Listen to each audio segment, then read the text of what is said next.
Hey guys, how are you today? My guest is Michael Burnz.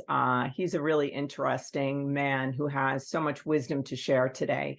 What you're going to experience is a lot of nuggets of life, spirituality, wealth, success, all different areas of life where you can experience incredible improvement and really reaching your highest self. So when I have somebody like Michael Burnz on, who is he's a prototype of success. He's the guy to listen to when it comes to real estate, when it comes to money, when it comes to lending, when it comes to finding your sweet spot in life. So I'm really grateful to have him on.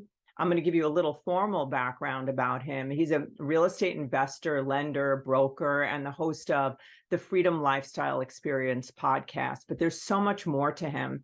He's founded companies such as Lifestyle Lending, Inc., and has been flipping, and I'm sure it's more now, over 50 properties and has over 50 doors.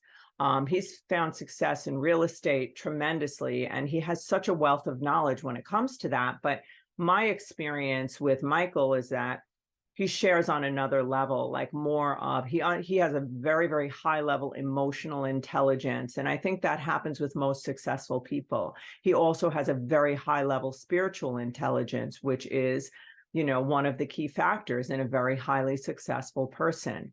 He has wise answers, wise questions that we can look at today in order to level up.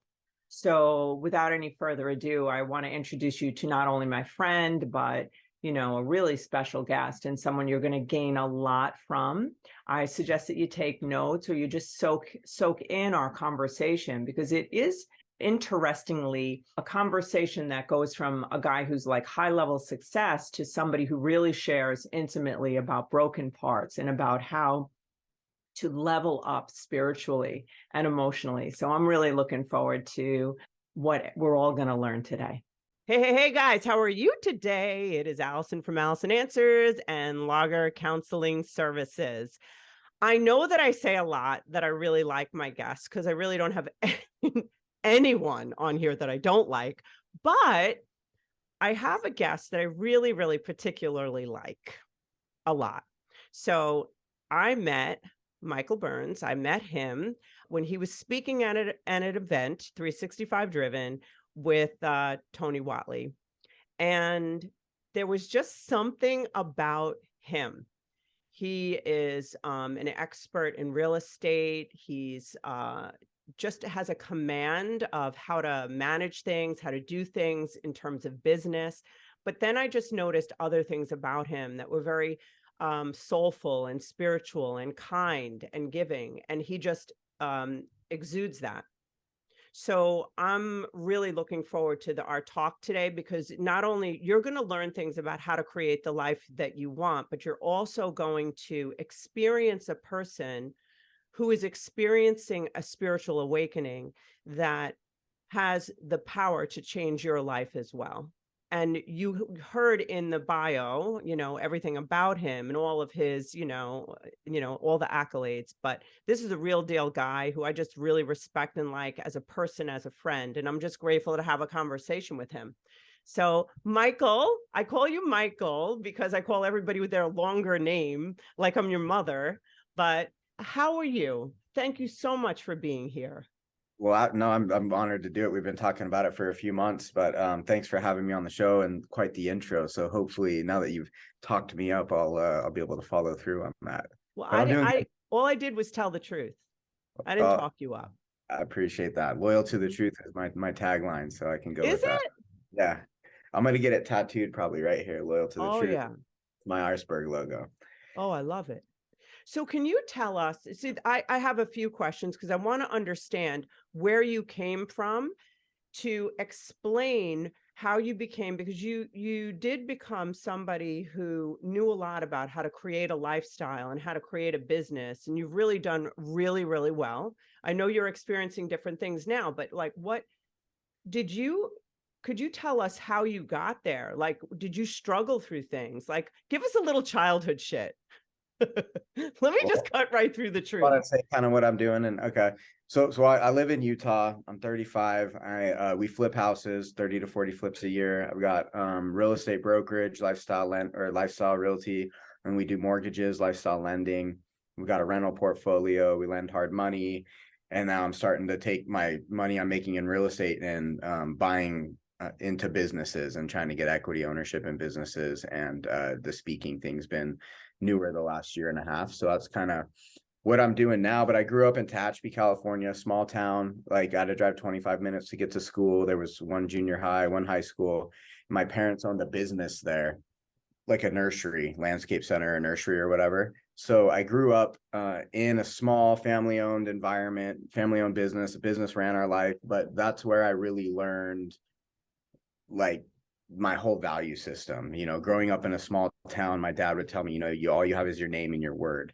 So relationships are super important to me, and my reputation and my word's really important to me because that's how I was raised. If you own a business in a small town of like 25, 30,000 people, there's not a whole lot of room to be unethical or to do whatever. So my dad had this great reputation. I remember we'd go to the bank and it'd be like, "Oh, over here, Mr. Burnz." We didn't wait in line. Or like if he had to get it, I remember he'd go to his doctor's home and get an IV on the porch, So I grew up in an environment like that. And then the nursery business also, it's, so I was a kid. I was born in 87. So in the 90s, there was a really rough economy. And then also, in the early 2000s too. So in the nursery business and a smaller town, that's like disposable income. It's not a primary thing. And it's also very driven on the seasons, so if you don't, it doesn't matter how great the summer and fall is. Like if you don't get a good spring, you just can't make that money up. You can't make up that revenue. Yeah. So that's the environment I grew up in. So I learned the value of a dollar, and then I really learned a work ethic and a core value system of how to treat people in relationships, because you're in the customer service business. And growing up, I would have people, especially when I would get older, be kind of annoying, but there would be these customers that would come in and they'd been customers for 20 years. And they'd say, "Oh, I remember when you would be in the crib with your dog in the corner and blah." So like this community literally watched me and my brother and sister grow up and watched my parents kind of do their whole life. So that is probably the biggest gift that I had, because it taught me so many things. And I learned about money and about credit just being in that small family run environment.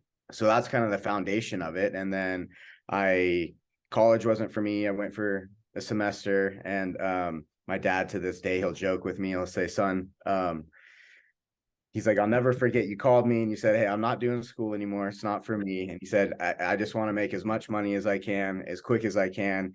And I don't give an F what I do," is what I said to him. So he to this day, he thinks that's funny, kind of a joke. But that's my story of where I came from, kind of where I'm at now.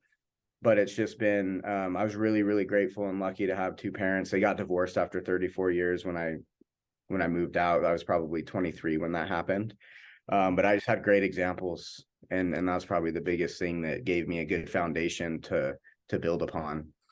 I'll just say, and I am praising you. Hope you don't mind, but you do exude that. I'm not really sure how to explain it, because no, I think you might know what I mean. Maybe it's just the way you carry yourself, the way you speak to people. You can now it makes sense to me.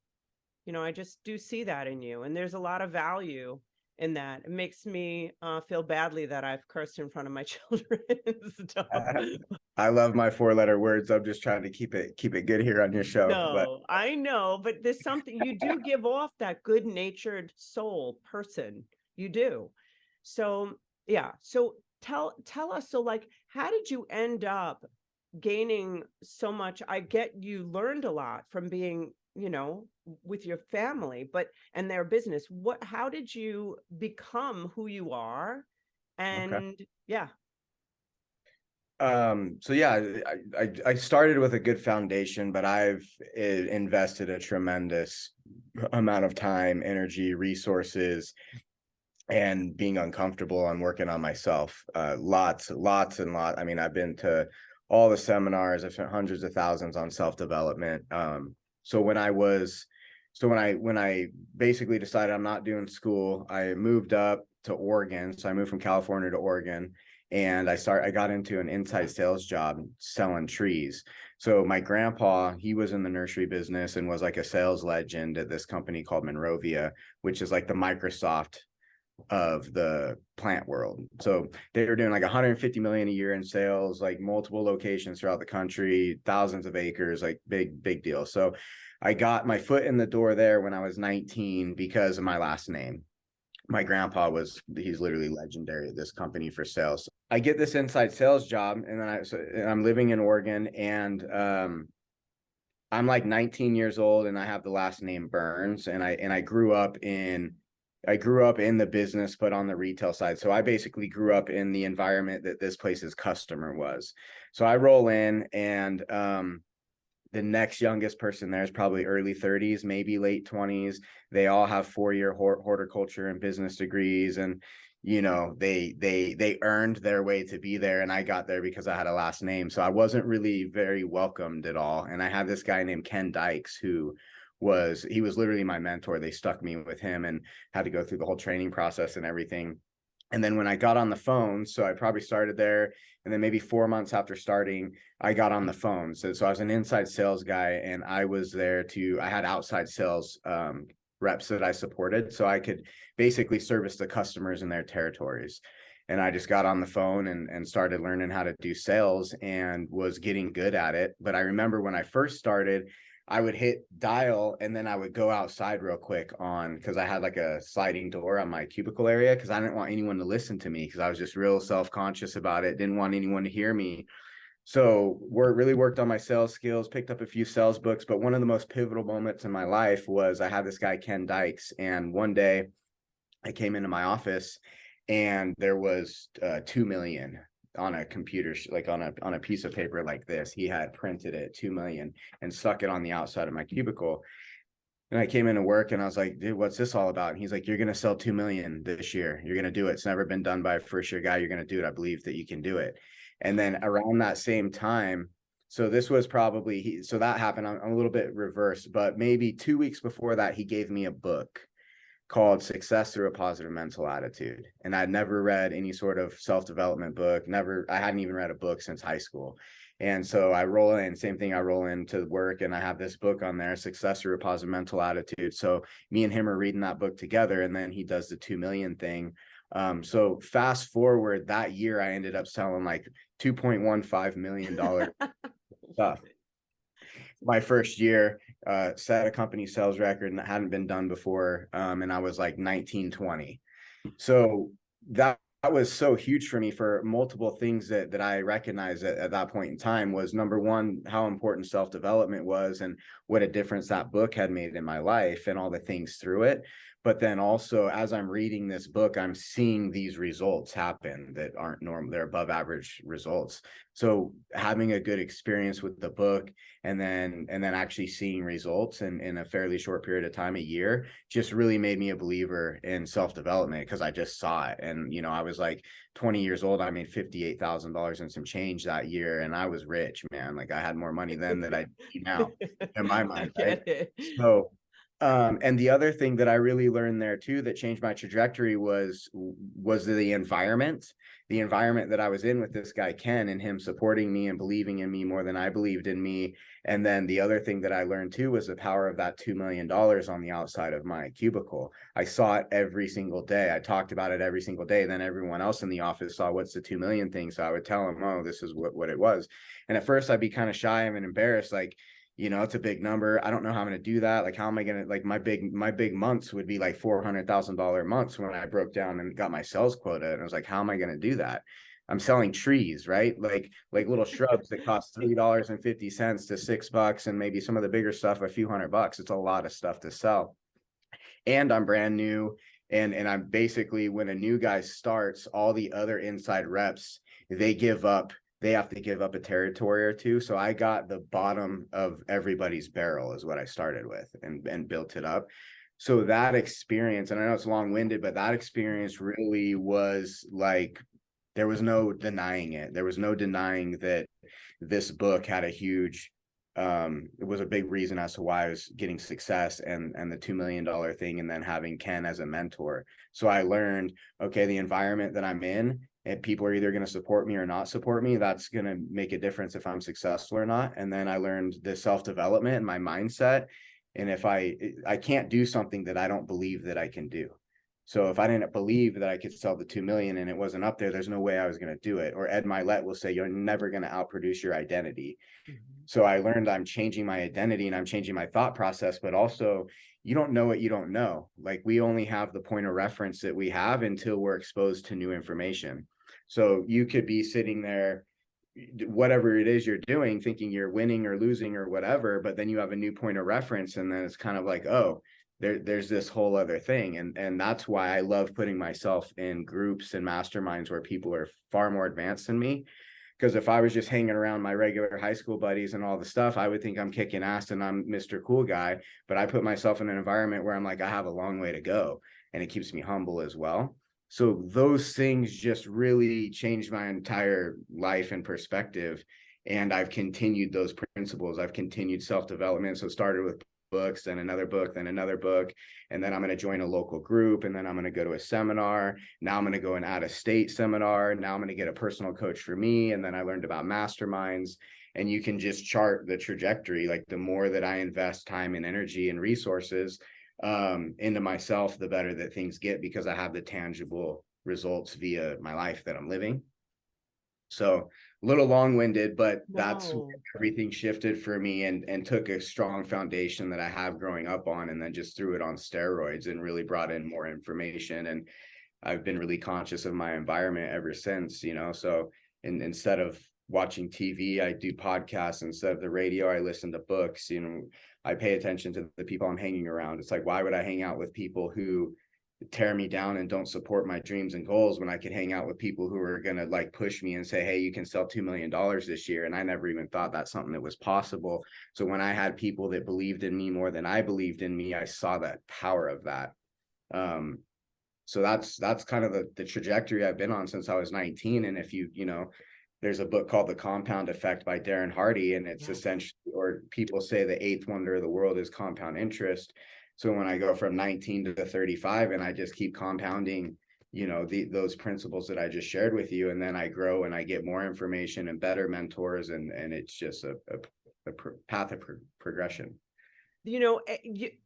Everything you're saying is so powerful and so true, right? You're loyal to the truth. This right here, what you just said, all I can think about is all of those things where you're laughing, all of those things that you're doing, all that investment, I do all of that myself. But if we think about, like, how like they harness the power of electricity, like a little over 100 years ago. And before that, it was like, whatever. But the power of thought and the way that we think, I put numbers up as well. And every time, I have a thing where everybody who works for me has to have a number, because when you have a number, you go to that number.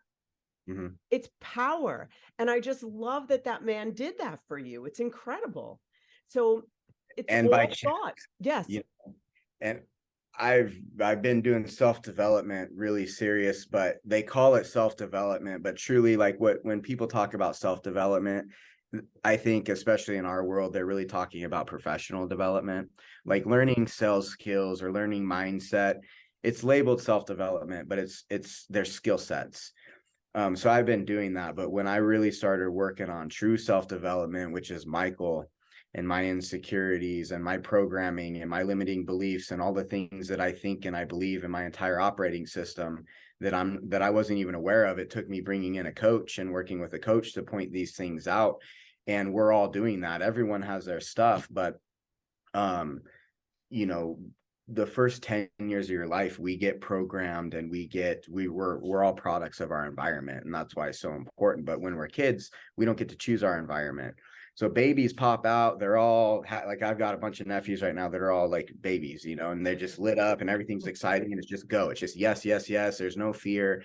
And then, parents tell them no, and don't do this. And then we have all these experiences. And then, I was lucky. I grew up in an environment where I learned about money and credit, but there's people that grow up in an environment where if people make money, then they must be bad people. They must be scam artists, or, so we get programmed with all these ideas based on the environment that we're in, and we don't get to choose that. And then you get older and you get to where you can now choose things. But the problem is you're running on a program and a software and an identity that you didn't even get to choose. So when I started working with this coach, and I realized half the shit that I believe weren't even my original thoughts, and it's nothing that I even agreed to and said, hey, this is a good idea.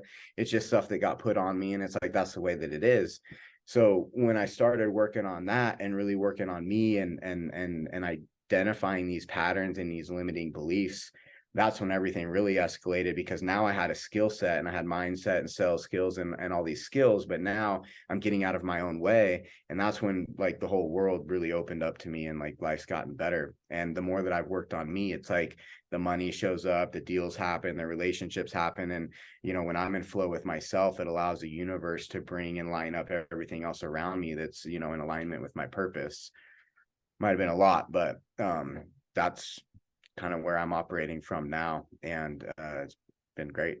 You know what? It's I don't think it's a lot at all. I think it can sound like it's a lot, but it's compounding, like you said. Like it's so deep, everything that you're talking about. If you were to say, like, how do you go through your challenges?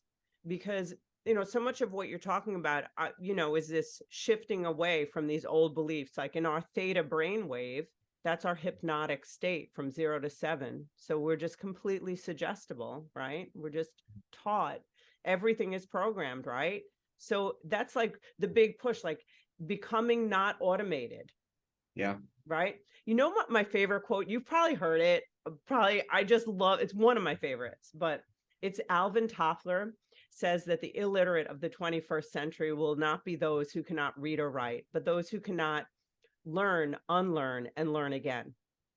And that's so much of what we'll be seeing in mediocrity is this automated operating system that you're describing that's only relying on those 5 senses, right? And everything that's already programmed in there.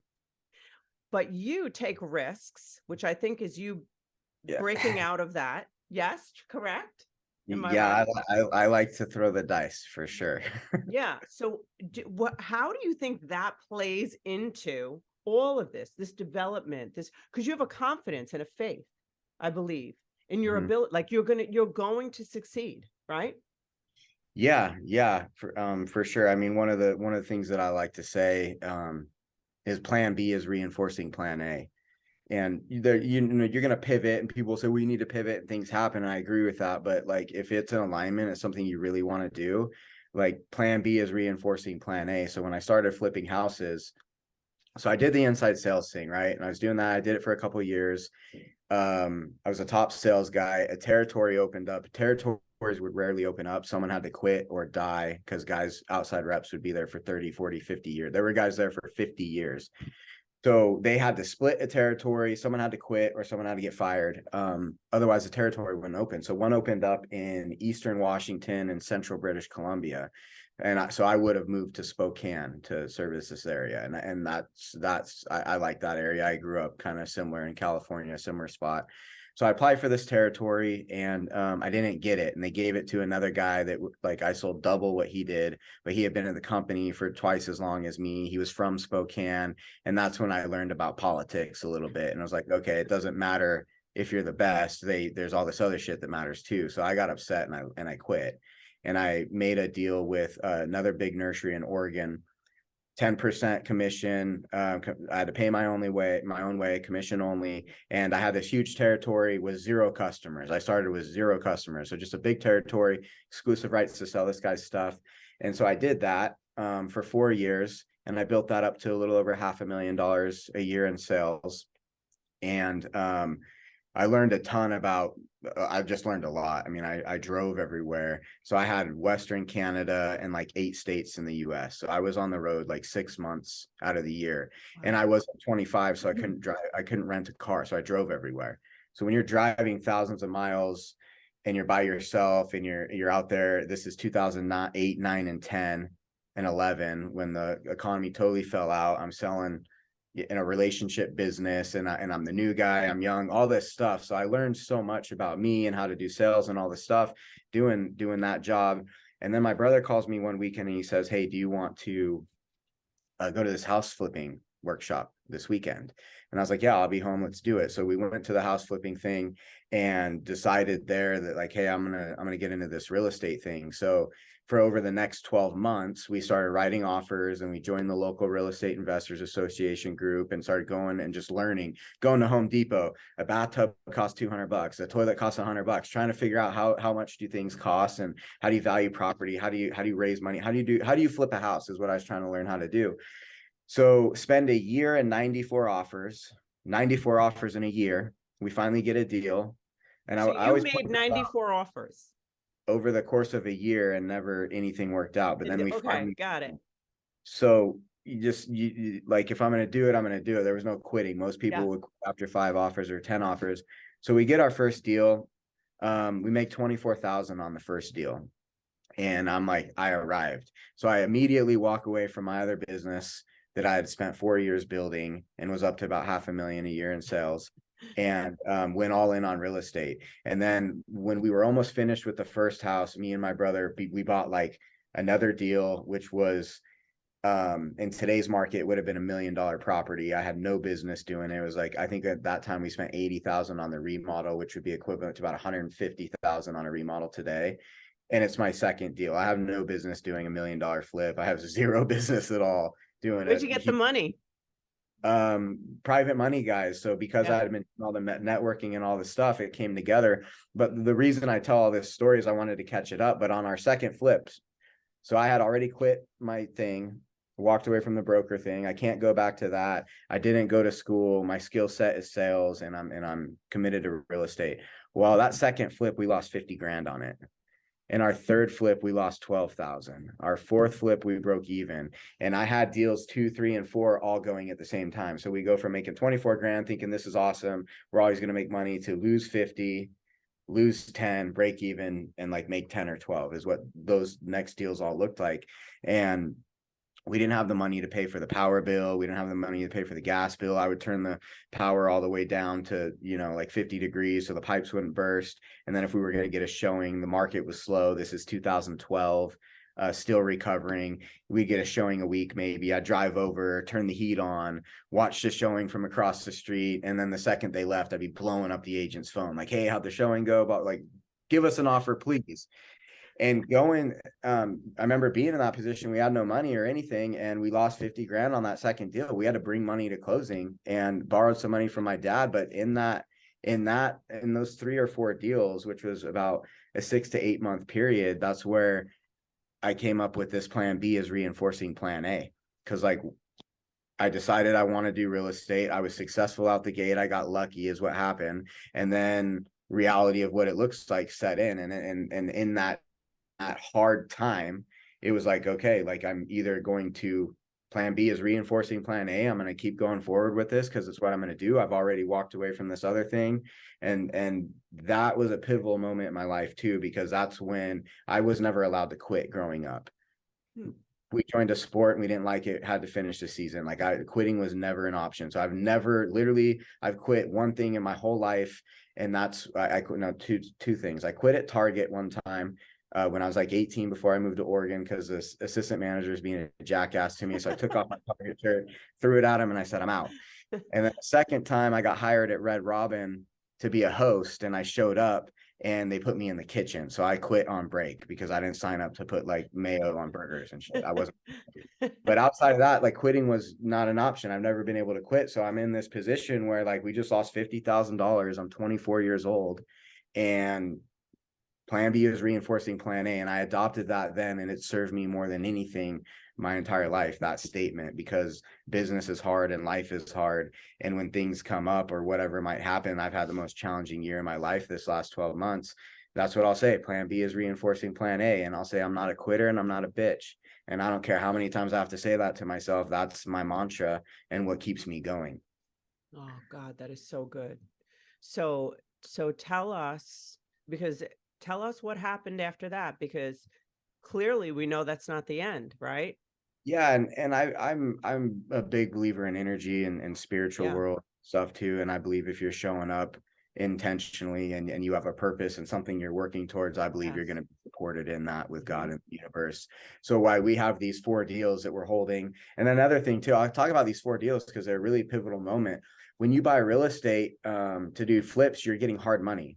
Hard money is basically like a 6-month loan. You're paying 2 or 3% in origination fees, and you're also, I was paying 12% interest a year. So when you have a $500,000 house, like you're $5,000 a month in interest, plus your another like $15,000 in fees. And if you go after 6 months, then you have to pay extension fees or renegotiate it. So those 4 properties we had, the second, third, fourth, and fifth flip that I just went over those numbers, it's winter time in Salt Lake. It's super slow. All of these hard money loans that I have, and I'm brand new. I don't have money. I'm a brand new investor. And I've got 4 different hard money lenders on these 4 deals, and all of the loans are now due. And I don't have the money to pay them off. The properties aren't selling. So every single month I'm having to, and we don't have the money for the gas bills, the power bills, all this stuff. Every single month I'm having to call these hard money lenders and say, hey, the property's not selling. And I pretty much need more time. And so I'm renegotiating every single month with 4 with 4 different hard money guys. And those are really hard phone calls to make, and I couldn't walk away. I couldn't quit. And so the pressure that happened during that, but I just kept showing up, and my name and my word. So my dad would tell me that, your name and your word. So I would make the phone calls to the people instead of avoiding them. I would reach out and tell them, hey, this is what's going on with this deal. So anyways, we end up getting out of that scenario. But during that time, me and my brother did 3 other deals that were called wholesales. So wholesale deals where I'm going to buy your house, Allison, for $200,000. We have a contract on it. And then I'm going to take that contract that I'm buying for 200, and I'm going to go to another investor. I'm going to say, hey, I have this house on 123 Main Street. I'll sign you the contract. The price is $220,000. And then that guy would actually buy your house. I wouldn't close on it with any of my money. So we did 3 deals, and we made $20,000 twice, and we made $10,000 once. So during this time frame, me and my brother made 50 grand on these wholesale deals. And what we would do is we would drive neighborhoods. It's called driving for dollars. Again, we had no money, so it had to come down to being resourceful. We would drive neighborhoods, and we would leave like sticky notes, probably the size, a little bit bigger than this. And we'd get really bright yellow, pink, bright colors, orange, pink, yellow, whatever. And we'd write, hey, I want to buy this house cash, no fees, no anything, as is, call me if you're interested. And we would put hundreds of those in neighborhoods, and we would just drive on the weekends or any downtime. We'd driving for dollars. All we had to pay for was gas. And then, leaving notes. And then we would go to, every Saturday, we would pull the estate sales. So when someone dies, they have an estate sale and sell all this stuff. We'd show up to those and weren't really thinking about how not sensitive this was at the time, but we'd show up to the estate sale and say, hey, we want to buy the house. What's going on with the house, And we did that every weekend. And then if I was driving and there was a for sale by owner, I would literally pull over and go knock on the door and say, hey, I'm interested in buying the house. And we were out there hustling, working, super uncomfortable, not comfortable at all. But I had all the sales skills that I had built, doing before. And I believe that's where God and the universe brought us these 3 deals and 50 grand. And that's what got us through those 4 deals. And it's because I'm not going to quit. Plan B is reinforcing plan A. Like I'm a real estate guy. That's what I'm doing now. And he just kept showing up and showing up and showing up. And I think that, those who help themselves, the universe and God are going to help you too. And that was, I saw that and I got that through that experience. So now I have this law of attraction and this energy thing that I'm bringing into my life and my world. And I also have the sales and the skill set and the mindset and the work ethic and all of this stuff. So now I have even more momentum, and I've just continued to build and build and build on that. I want to ask you about that moment, the moment all of those hard lending guys are wanting money and you don't have it, the feeling that you're having. Do you remember what was developed in you at that time? Because something was built inside of you. You had stuff built already, foundation, but more was built, right? So you see it propelled you into a drive, but like, what do you remember the moments of terror? Like really, that? I remember. Oh yeah, definitely. And it goes back to the foundation of quitting is not an option. And also my name, my word is all that I have. And that's been a big thing that I clinged on to. But I remember we were in Maui family trip in Maui during that time, that winter, where we had those 4 properties. And I just remember being in Maui and I was like, this sucks, man. I'm in one of the coolest places in the world, and I was miserable. I was stressed out, checking my phone nonstop, like wanting a showing, waiting for agents to text me back feedback on the stuff they looked at. Stressed because I don't know how we're gonna get out of this mess. My dad lent us 50 grand on that one deal, and he's like, he's being cool and supportive, but he's also saying, you better not lose my fucking money, son. Like that's a lot, Yeah. a lot. Yeah. And you just, one foot in front of the other, and we just went through it. But I always refer back to that trip in Maui because I remember being there, and I've gone there since I was a kid, and I love that place so much. And just being in Hawaii, and just all of it consuming, just fear, scared, I'm gonna fail, like what if this, what if that, what if it never sells, running all the worst case scenarios, I'm gonna lose dad's money. It was super, like, the big intimidating thing. And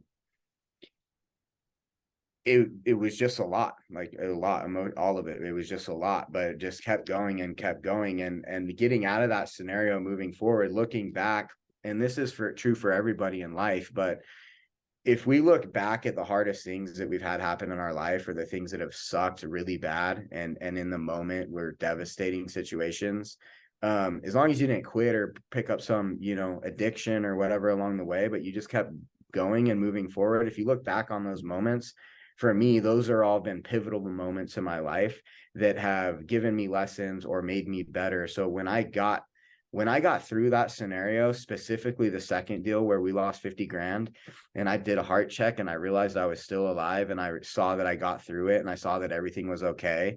Like, we were in a tight spot and it wasn't comfortable, but everything was okay. Everybody was okay. Nobody got hurt. Yeah. That took me to a whole nother level, and Love it.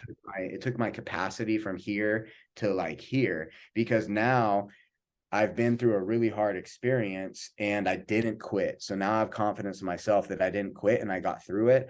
But the amount of stress and pressure that I was able to go through at that time, it made me grow and expand, because I had to rise to meet the moment, and I had to rise to meet all of the adversity and shit that was going on. I was either going to quit or not quit. And because I didn't, it grew my capacity. And as I move forward in life, every time that something hard happens, it's an opportunity to learn and grow and increase your capacity, whatever that might be, in business, maybe it's spiritual, maybe in a relationship, trust with yourself.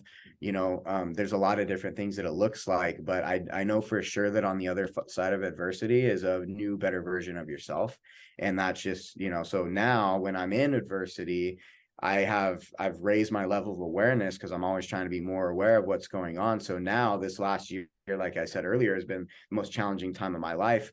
But it's really cool to have a level of awareness that instead of it taking down the road for me to have hindsight and be like, oh, that actually served me and that was beneficial for me, I can be in the moment realizing like, hey, this is a life forging, altering thing. And this is happening for me to grow and to increase my capacity. So it allows me to be present and understand that, yeah, this sucks super hard and it's not cool and it's really uncomfortable and it hurts. There's a lot of pain there. However, I know based on experience in my life and the things that have happened before, that I know for sure it's moments like this that are here to serve me and I'm going to grow. When you can have that mindset while you're in it, you pull all the lessons from it. And I think it allows you to move through the situation faster, but also instead of being a victim, I'm now like, okay, this is happening and it's not cool, but I do know in my heart of hearts, it's an opportunity and there's lessons here for me. So I look for the lessons, and the quicker that I feel I get the lessons and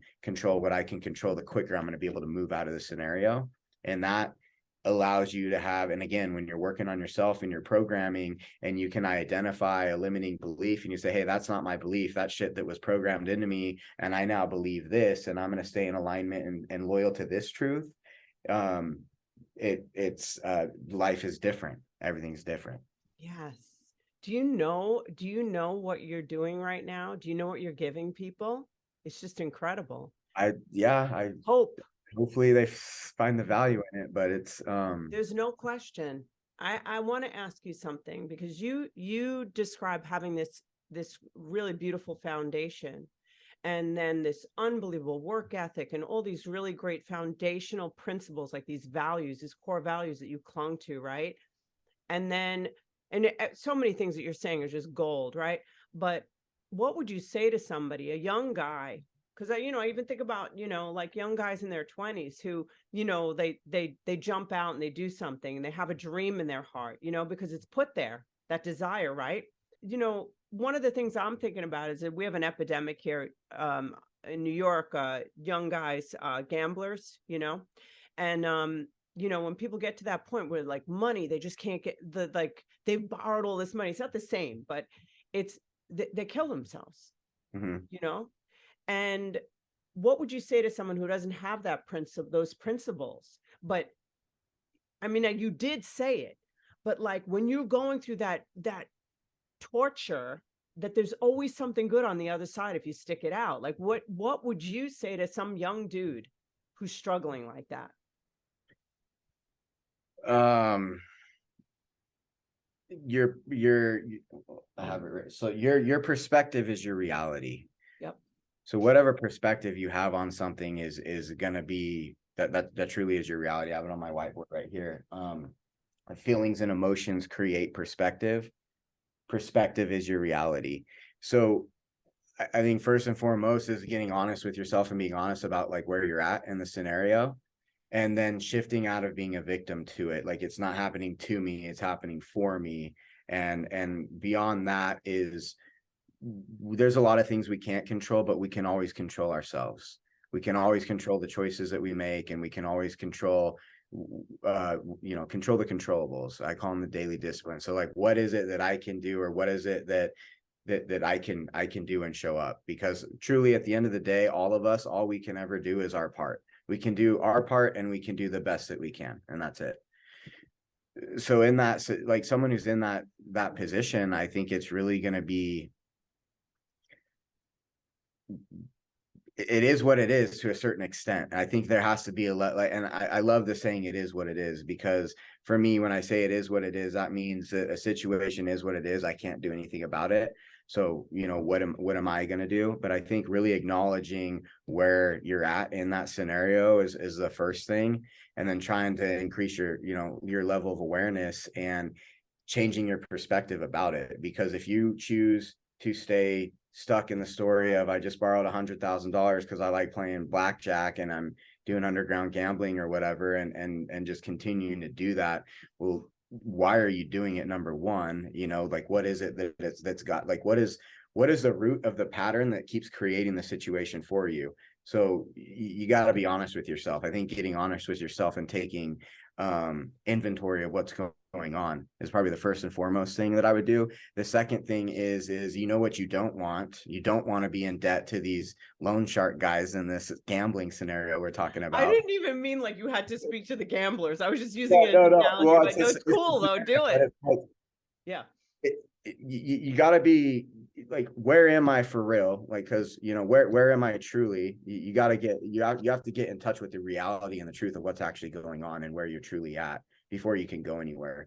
If you don't know where you are, then you can't even begin to start to think about where you want to go. So number one, where am I really? And then secondly, what is it that I do want? I know that I don't like this situation, but what is it that I do want? So now you're identifying, this is where I'm at and this is where I want to go. And then the only way to get from where you're at to where you want to go is you actually have to walk, you have to go there. You have to leave where you are to go where you want to go. And that's going to be changing your environment and changing your actions and changing your mindset and focusing not on what you don't want, but focusing on what you do want. And that's what I call your environment. So start creating an environment that is supportive and assists you and is an asset to where you want to go. So I would start looking at like, okay, the first and foremost is my mindset around this thing. So who am I spending time around, and what are we talking about? Or what is my environment around me? What am I reading? Am I reading or am I watching TV? Am I watching YouTube or am I watching a movie? Am I listening to the radio or am I listening to an Audible or a book? Am I taking time to journal? Am I getting clear with where I'm at? Like you have to get like, where are you for real? And that's auditing your entire environment, and everything that's in your life is either an asset or a liability. So everything going on in your life, I don't care what it is, friends, the things that you listen to, what you do for fun, how you manage your time, everything that you're doing is either it's one of three things. It's either an asset and it's supportive and in alignment with what it is you want to do, or it's a liability and it's not supportive and it's not moving you closer to that. It's actually a liability and taking you away. And then I think there's a few things that fall in a middle column where it's neutral. And the first thing to really making any sort of shift to anything is you have to eliminate the liabilities from your life. You got to focus on the assets and really look at that, because now you're in control and now you're controlling the controllables, and now you're not being a victim to like, I'm in this situation that sucks. You've gone through the process to realize this is where I'm at. And you don't even necessarily have to like know exactly why you're there, but at least identify the things that you're doing along the way that are help keeping you there. And you have to start that process. But the problem is people don't like pain and they don't like hard. It's easier to ignore it or just keep doubling down and thinking, if I just keep doing what's got me in this situation and I, keep borrowing more money and gambling and thinking I'm going to hit it big and then I'll be able to pay off my debt, or I'm going to go buy another house and maybe I'll make $100,000 on this house to like get me out of the problem on these other houses. So instead of actually looking at the fire and what's going on, we're treating the smoke. It's kind of like what we do in the medical world here, and like we don't look at the root thing, we look at the symptom. So like, oh, I have a headache, so I'm going to pop an aspirin, or like I'm overweight, so I'm going to take a heart pill, instead of looking at I have a shitty lifestyle. I don't get sleep. I eat bad. I smoke. I drink. I don't take care of myself. I don't work out. I don't exercise. I don't take vitamins. So like, instead of looking at the smoke or instead of looking at the symptoms, like what's the actual problem? So true. We say like, there's people come in like for therapy, and they'll each week it's like, oh, I have this fire burning over here and this fire burning over here. And we always say like, what's the fire burning in the middle of the room? Instead of like chasing all these externals. What do you, and this thought also, like when you you learned during that period of time when you owed all that money, like you grew into so much, but now in this year that you're in this, you said the hardest time of your life, like to me, I'm just hearing that you're getting another upgrade, in your growth and all of that. Do you find yourself, are you able to zoom out, or like be able to like be a wise observer and see, what is growing inside of me now? Like how would you describe your time now? Are you okay with saying it? Like, yeah. So in March of last year, I got an email out of left field from my soon-to-be ex-wife that she wanted to get divorced. So I got like an email. You're together for 7 years with someone, you get an email. That's like what you're pulling. So painful. Yeah, so shocked? Did you not know?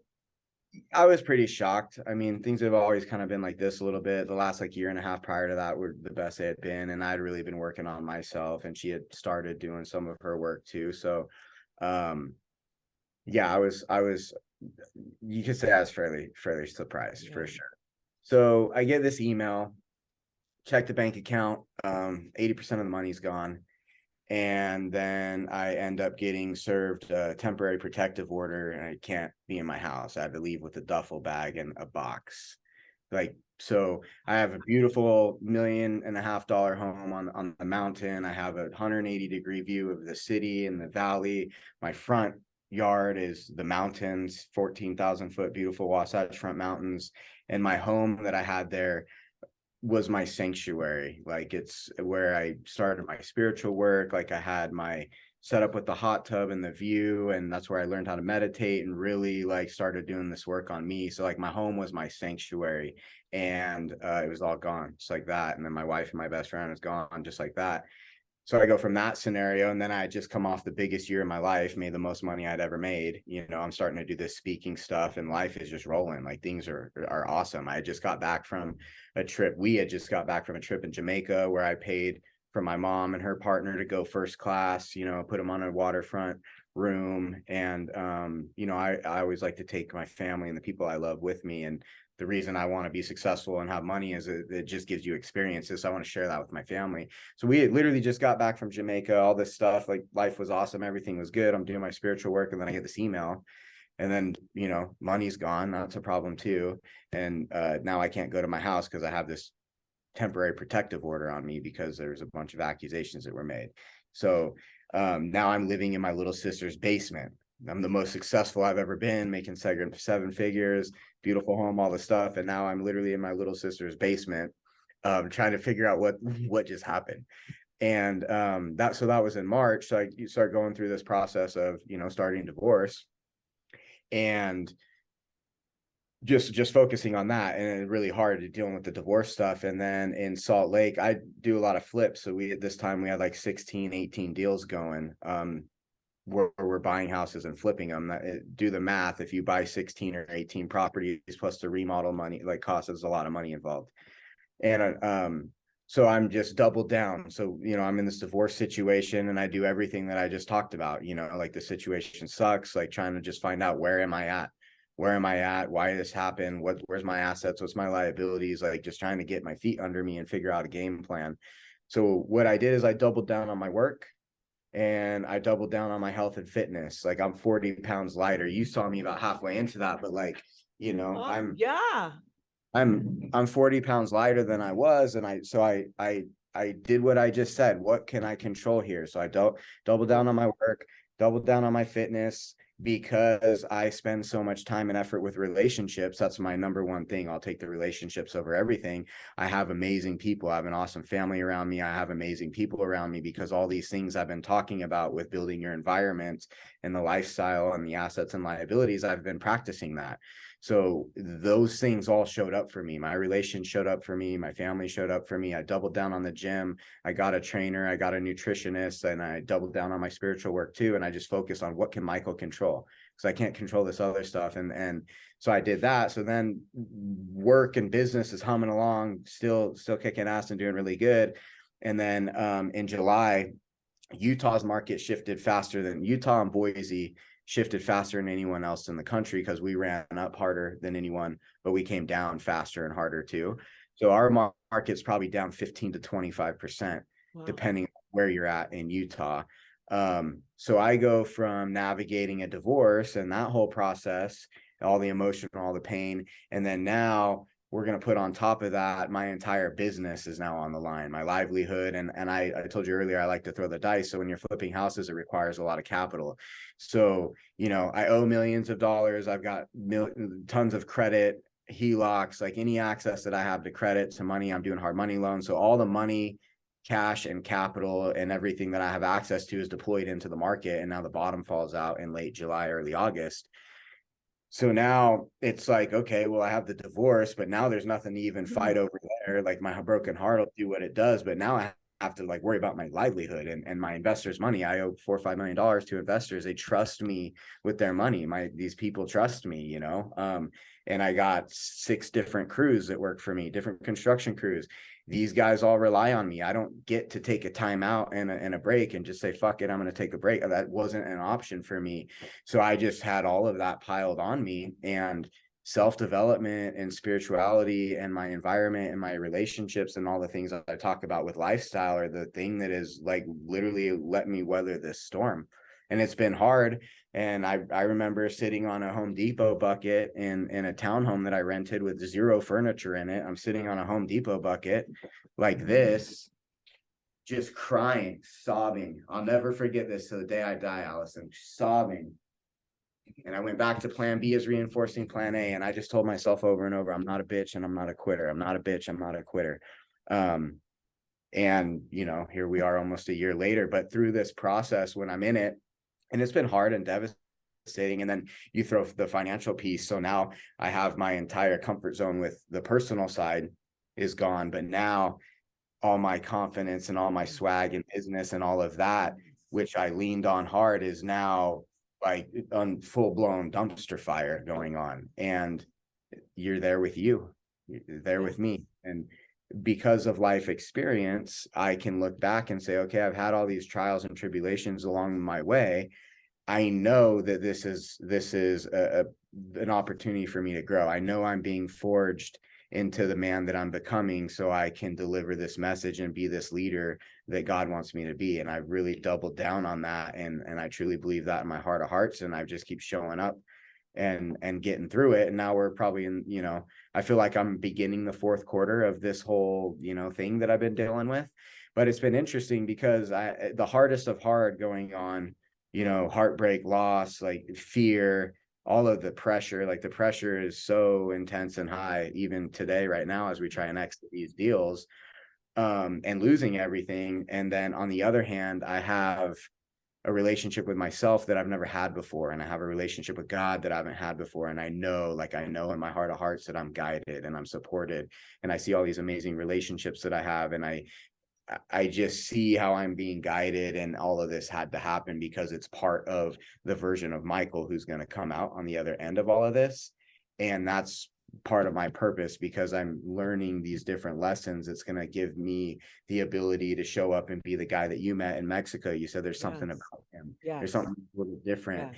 And the more that I, you know, and also when you're in a situation too, like I'm in, the only way to have faith is to actually have it. Right. So that's like, and I heard this saying the other day, the only way to have experience is to literally go have the experience. You can't have experience without having the experience. So you can't have faith without having to have it. So it's been this exercise of trust where, like, and I say I'm loyal to the truth. Well, it's like, am I loyal to the truth, or am I loyal to the truth when it's convenient? And I remember having that conversation with my buddy one day. And again, the people around you are so important. The people around me close to my life are the only reason I'm where I am and I'm able to go through this time. And the biggest thing is, you know, sales and mindset and all of that's cool and that's awesome. But when it really comes down, like when life really hits, it's kind of like when COVID happened, you know, you were either ready or you weren't. So I was ready and I capitalized and things went well, but I was wearing a t-shirt yesterday that says stay ready. And the whole purpose of this, like, lifestyle that I try and build out around self-development, spirituality and business and family and relationships and health and fitness and fun, like, what's your experience? What are you doing? Like, those are the 6 things that we all have to have in some capacity for fulfillment. So that foundation, people, you know, like I was speaking last week in Florida, and one of the slides that I put was the foundation is the thing that all the sexy stuff is built on. It's what the Instagram reel is on. It's what the Ferrari is, the nice watches, the houses, the relationship, all of the wins and all of the stuff that people see and they get inspired by. And I want to do that and I want to have that. That's all. People have all built that on a foundation. But the thing is with a foundation is, when you're building a foundation, it has to be engineered and it has to be stress tested. And a foundation is designed and built to withstand catastrophic events. And what I've learned is winning is really easy. Like, when you're winning, it's easy. But when you lose, that's the separator. It's the losing and the losses where it truly is a separator. Like, can you handle it? What are you going to do with it? And that's where the lessons and stuff come from. So winning is easy, but losing is a separator. Is kind of a new tagline that I came up with when I was speaking last week. But that's why it comes down back to what you were saying, like in that scenario, what do you do if you're in this bad position? You have to start, what can I do and what can I control, and how can I control my environment, and look at the assets and the liabilities. And then you raise your level of awareness and you just keep going through and you keep learning and refining. And, you know, my coach would have me write down my restrictions. So anytime throughout the day I had a restriction come up, stress, anxiety, chaos, anger, frustration, whatever it was, I would need to stop what I was doing and I would need to write it down. Anger. Okay, what happened for me to feel anger? Well, this dude cut me off on the freeway, or the contractor lied, whatever it is. So it would start with acknowledging a restriction, which is taking me out of flow. And then when you see that restriction, then what caused it? And then what story or what do I have? What belief system do I have that's tied to me allowing this emotion to come up? And that's how you start reprogramming yourself. And it starts with a level of awareness. So the more that you work on your level of awareness, the more that you're open to other ideas and different points of reference. And so when you start tying all of this lifestyle stuff together that I talk about, it builds a foundation. And foundations aren't just to hold up strong buildings. Foundations are built to withstand catastrophic events. And that's been the separator of why I've been able to get through this really hard time, but also be thriving through it as well.